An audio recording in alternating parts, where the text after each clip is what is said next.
The head of the CDC says that in 2 weeks, more people could be infected with Ebola than in all previous outbreaks combined. Some facilities are faring even worse. In Oklahoma City, for example, nearly 6,000 veterans waited more than a month for an appointment. That's higher than the national average. Justice John Roberts said that most cell phones today, like iPhones and Android devices, are more than just for making phone calls. They also are home to tons of personal and private information. And the camp encourages the students to recycle. Each day they bring in supplies for their inventions, including cereal boxes and bottle caps.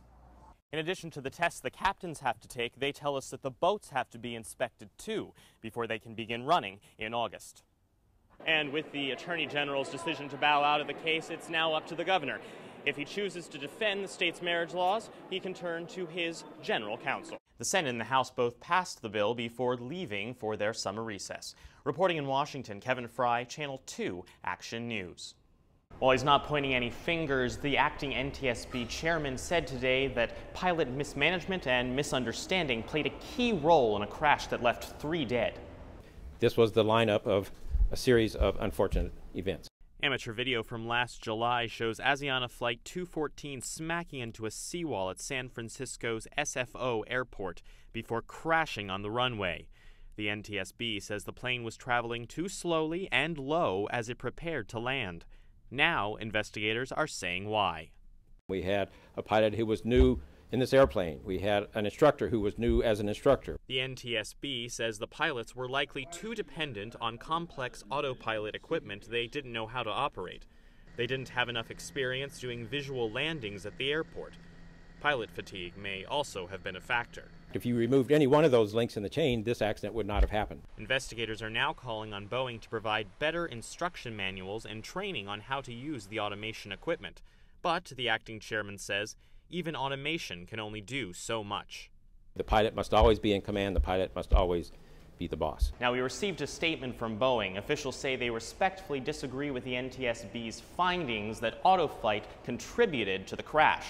They point to the 777's overall safety record. In Washington, Kevin Frey, KTVU Channel 2 News. Don McKenney searches for the names of lost friends. A Vietnam vet, McKenney keeps a list of fallen brothers in his wallet. And I don't forget about them. You know, I think of them every day. He also thinks about the youngest generation of veterans. The Department of Veterans Affairs says wait times at VA clinics and hospitals are even longer than they originally published. On average, 10% of patients, many from Afghanistan and Iraq, are waiting a month or more for a VA appointment. That's more than double an estimate from back in May. McKenney struggled to get care when he first returned from Vietnam. They're running into the same thing that I was running into, years ago.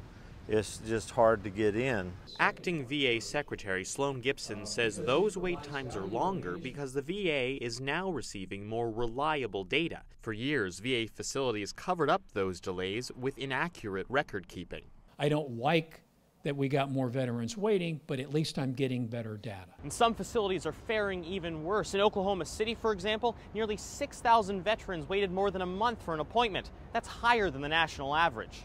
In far too many instances, we have veterans waiting too long for care. McKenney agrees. He spends time volunteering with returning vets, helping them sign up for the care they need. I think that any veteran that shows up and asks for help should get help immediately. For now, he says, he'll keep working to help his fellow veterans as best he can. In Washington, Kevin Frey, Fox 23 News.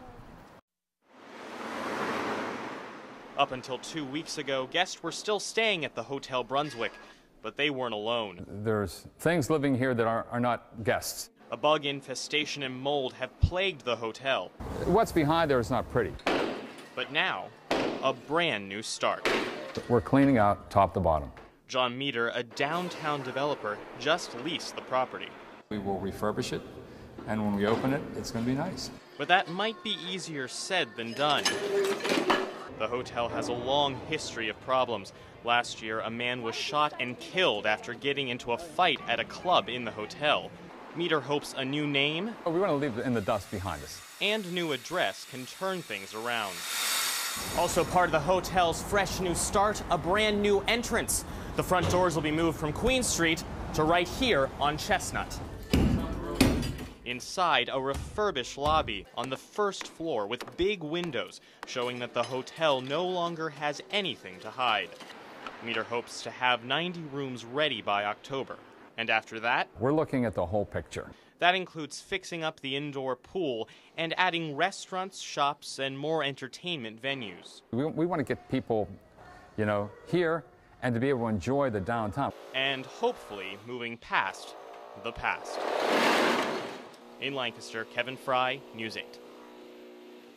Toothpaste and razors and deodorants and Tide. All of them usually taken for granted. But for troops in Afghanistan, they are an important reminder of home.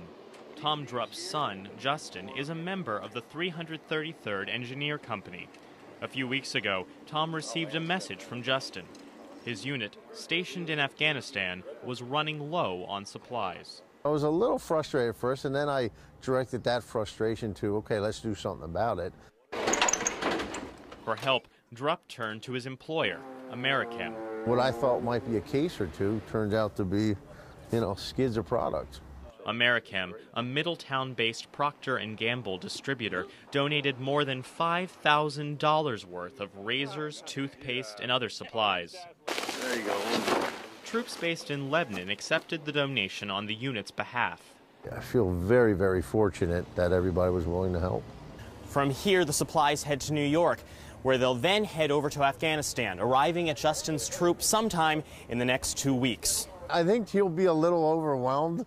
And all because of a little generosity.